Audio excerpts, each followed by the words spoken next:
прудика.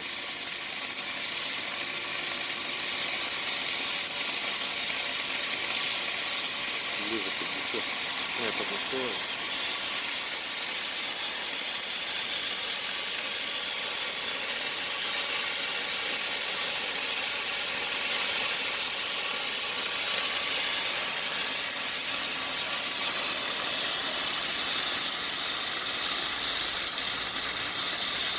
Заодно проверим, за сколько времени прорезает.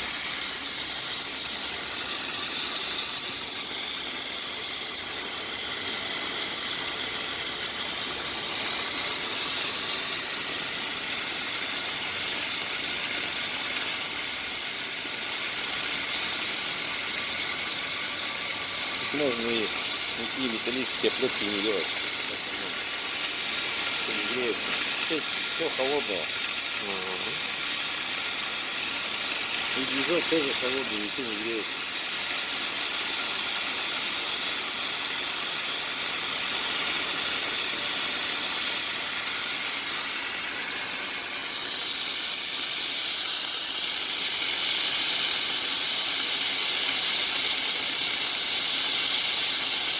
Две минуты уже. Ну, 35 сантиметров в минуту примерно. Скорость из 20. Ну тут может побыстрее, там, я не знаю, сколько может. 45 сантиметров в минуту. Намного быстрее.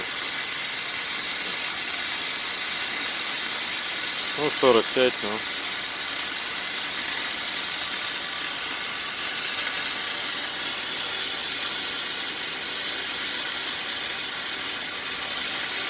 Все хорошо.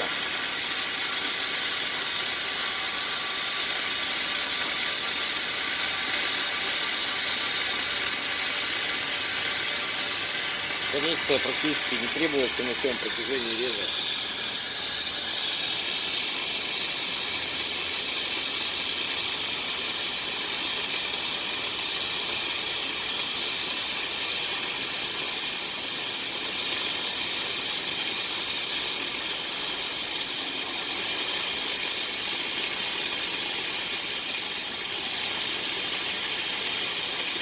Все можно уже наклеивать.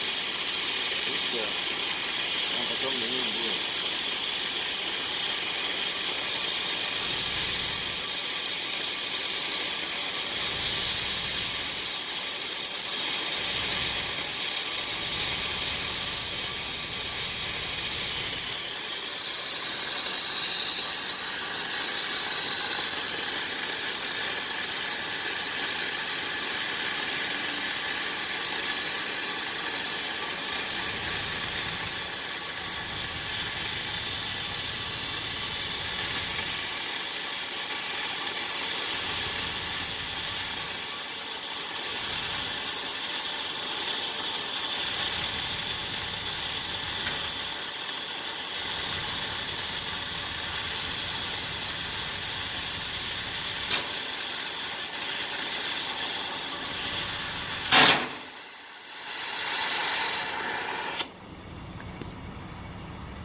Четыре минуты 13.